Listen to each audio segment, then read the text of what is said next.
Welcome one and all. This is the online learning platform at Department of Civil Engineering, BMS Institute of Technology and Management, Bangalore. I am Dr. Rajesh Gopinath, your course coordinator for this session, and you are along with me for the course Environmental Protection and Management. In the last session, I had explained to you about EMS as per ISO 14001. The same can be seen in slide 5.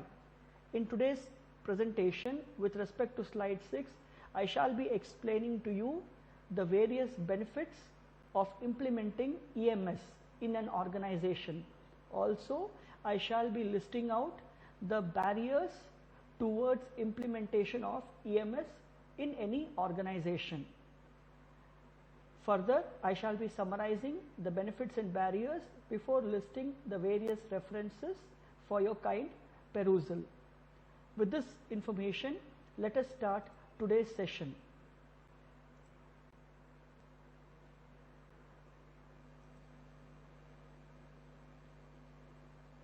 Slide 7.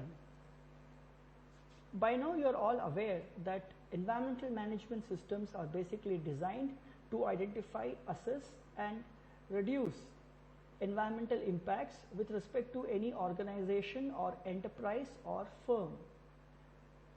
Therefore, by implementing an EMS, you are basically facilitating towards improvising the environmental health and safety conditions within a business operation. The various benefits that comes along with implementation of EMS includes compliance with regulatory responsibilities. EMS provides a means for addressing non-regulated environmental aspects such as energy efficiency and resource conservation as well. So in simple terms, by implementing EMS, you are ensuring regulatory compliance. Also, EMS helps in assessing risks and liabilities. Therefore, it helps in reducing the environmental risks and enhances cost savings.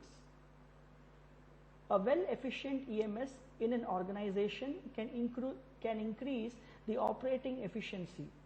It can help an organization to create standard operating procedures. It can also help in capturing the institutional knowledge of the experienced employees, and thereby it can achieve a better process control. Having a very good EMS in place can increase employees' environmental awareness, his or her involvement throughout the organizational activities. In simple words, it can boost the employee morale, enthusiasm, skill, attitude, knowledge and competency. So by doing this, EMS is helping you to improve your internal management. Overall, EMS is also going to help in providing a competitive edge for a company. That is, it helps a company to build brand, reputation, and thereby it increases market opportunities. Yes, having a very good EMS in place can also improve the relationship with stakeholders. The stakeholders can be public, the regulators, and the community at large. Hence, EMS also helps in improving the communication channels. If I may summarize the benefits of an EMS, I can always say that there are 3 dimensions to it. First, the regulatory benefits. Second, the financial benefits. And third, the environmental benefits. Of course, throughout the presentation with respect to slide 7, I am sure now you have understood with respect to regulatory benefits and environmental benefits. And you might have a doubt with respect to financial benefits. And it is very clear and it is obvious because the benefits for an environment often cannot be accurately calculated in monetary terms. But yes, an EMS can have substantial financial benefits for companies, for organizations, as they indulge in practices which reduces wastage. They indulge in practices which implements reuse, reduce, recycle operations. Okay, so when I say financial benefits, I may say that it includes reduced risk and liability with respect to accidents, accident spillages, with respect to non-compliances. Okay, financial benefits will definitely include reduced legal and insurance costs. Okay, financial benefit is definitely enhanced revenue due to product improvement, due to branding, due to market edge, and yes, financial benefits will also help due to increased employee satisfaction, because that will eventually lead to retention of an employee. Okay, with this information, let us move to the next slide, barriers. Just like there were 3 dimensions for benefits, also there exist 3 dimensions when it comes to barriers towards implementing EMS in an organization, and they are basically lack of knowledge, skills and professional advice, uncertainty of outcomes, and lastly lack of resources and costs.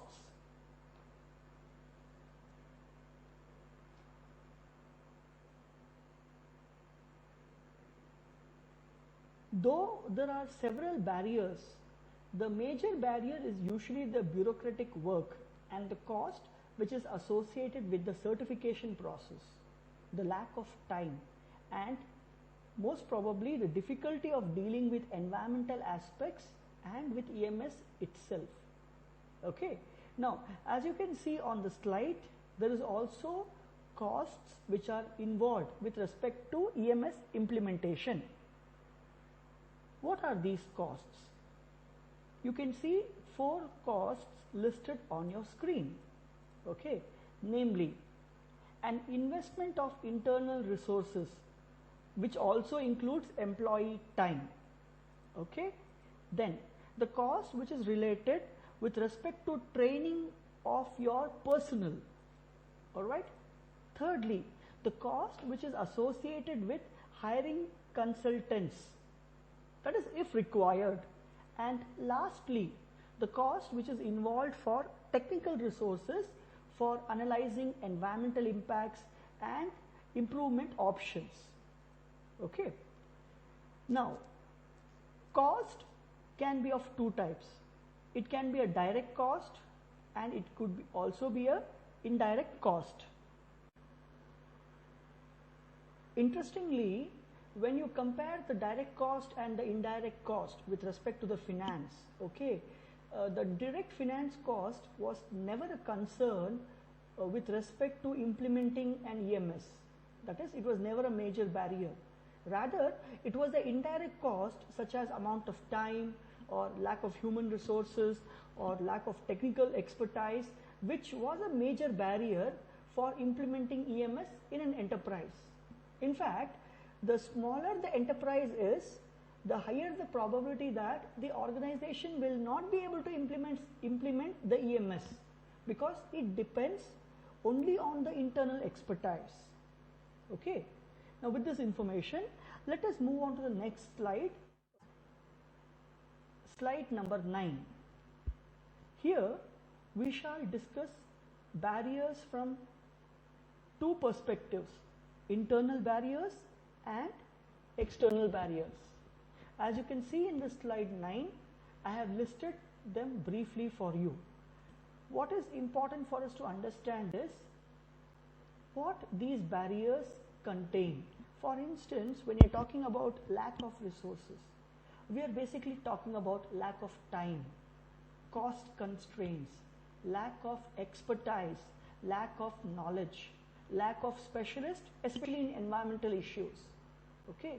When you're talking about negative attitude, or let's say company culture for that matter, then it would include, let's say, a resistance to change or inconsistent management support for EMS. Okay. In fact, the second largest internal difficulty based on certain researchers remains to be an unfavorable company culture. Okay. Now, I can also cite one of the examples for you. One of the particular companies always had an unfavorable company culture or an attitude towards EMS, and that is purely because they had negative experiences with ISO 9000 standards, that is the previous versions of ISO. So with those memories, those difficulties, those unfavorable experiences persist in the management, persist in the employers, and that continues when you are trying to introduce a higher version of ISO, let's say ISO 14001 for that matter, which may actually have overcome all those issues, but still the resistance to change is always a major concern. Now apart from these, also inadequate understanding or inadequate perception, that is probably low awareness about the environmental management system, lack of knowledge about the certifier system, and definitely confusion which exists between ISO 14001, its previous versions, or with EMAS and their interrelationship. Okay.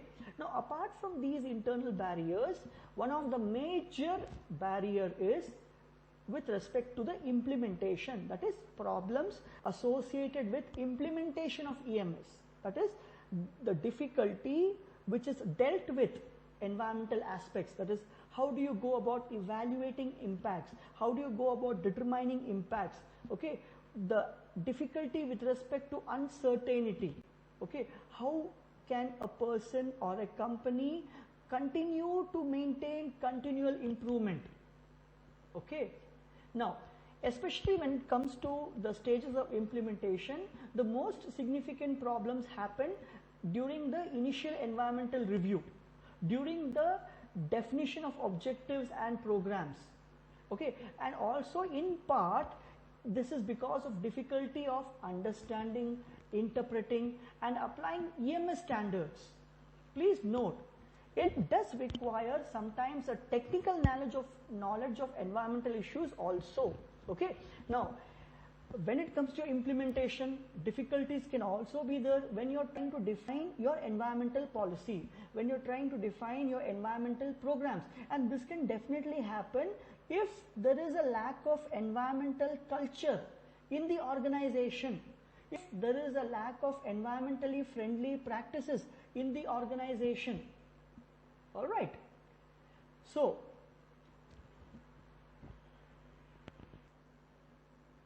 in this context, we should always remember that the importance of all these barriers would increase when the size of the enterprise decreases.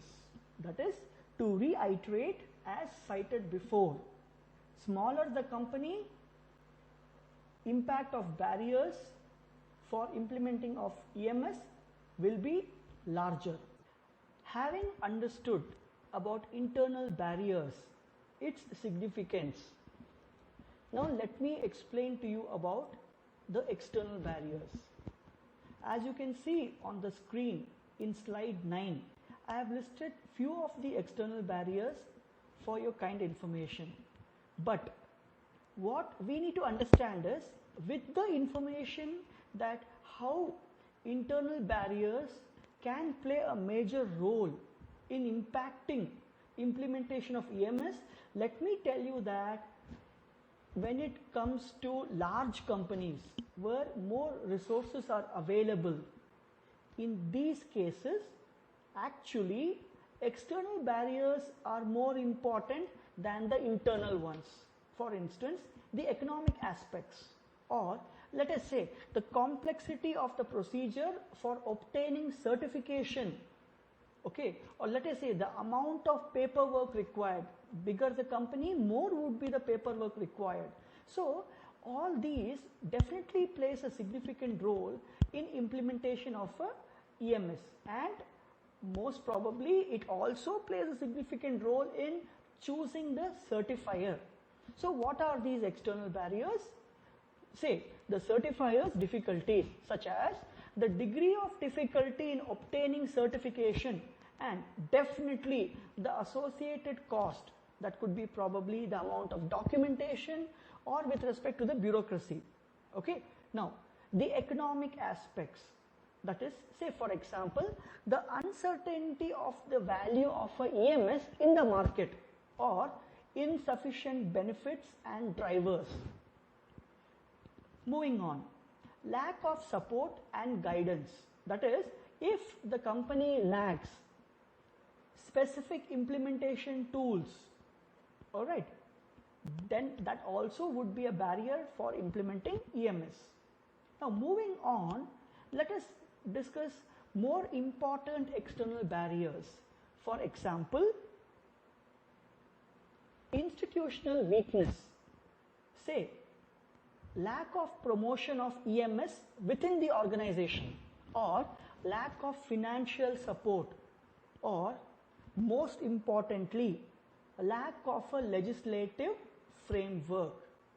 Okay, now among all these, when it comes to implementation, with respect to external barrier, with respect to institutional weaknesses, please note that legislative framework, or rather the lack of legislative framework, can play a serious role in ensuring that the EMS does not get implemented. I can give an example to you to make you understand this better. For instance, if you're talking about, let's say, a nation like Spain, all right. So you are very well aware that the European community has EMAS, right, which we had discussed in the previous sessions. So while the European community has EMAS, also the Spanish territory have their own legislations. But now the issue is, Spain, for instance, is actually divided into 17 autonomous communities, and each of these autonomous communities have their own local government. What does it mean? It means that they can develop their own regulations within their communities. So now the confusion is whether Spain will be able to implement EMS in all the 17 communities. It may not be, because all the communities may not render their support for implementing EMS, because they would have their own legislation, they would have their own framework which works similarly or parallelly to EMS, but definitely not same as EMS. Okay, now I would like to reiterate that since the institutional support is not available in all these 17 communities, this has literally translated in a very less number of organizations which have registered under EMAS itself. Okay, which means EMAS with respect to European Union itself is not able to be implemented across all the territories or all the communities or all the nations within European Union, and this is only because of a lack of institutional support. So what is the consequence when you have communities which have their own framework and legislations towards environmental conservation and protection with respect to any enterprise or an organization? It is obvious that the local governments would selectively make efforts to promote environmental management system. That is, while some communities may prefer to promote EMS, some communities may not do so. When the local government does not render support, that is, when there is no institutional support, that is, when they are not ready to fund the implementation of EMS, it literally translates into institutional weakness. Okay, as a matter of fact, since I was giving you example with respect to Spain and the European Union, I would like to inform you that as an outcome that the institutional support was not available in all the communities of Spain with respect to EMS, literally, when it comes to the number of organizations which have registered under EMAS, okay, is actually very poor. That is, within European Union, within Spain, okay, or rather within the entire European Union itself, not all the nations or organizations or all the communities have actually been able to implement EMAS. Okay. Now, with this sufficient knowledge and information, let us move on towards the end of this presentation. Let me summarize to you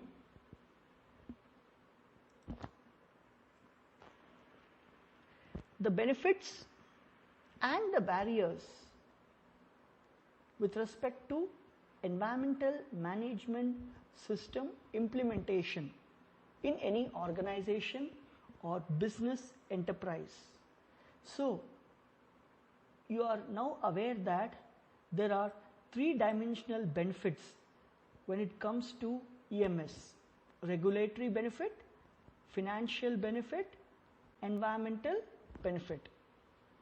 Also, I had told you that while the benefit for environment often cannot be accurately calculated in monetary terms, but yes, having an EMS in an organization can translate to substantial financial benefits.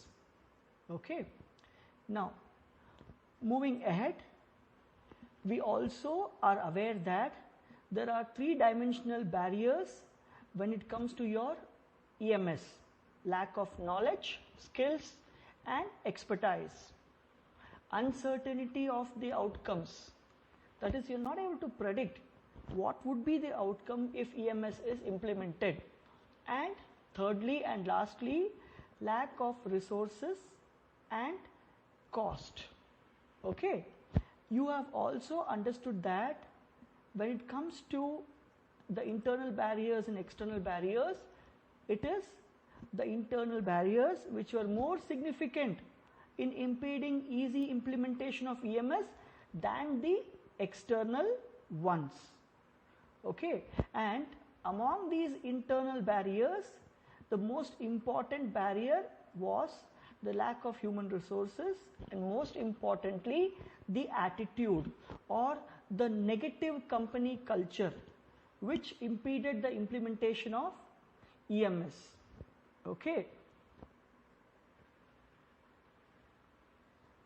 Having said that internal barriers are more important when compared to external barriers, I would definitely reiterate that when it comes to your large companies, it is your external barriers which are more important.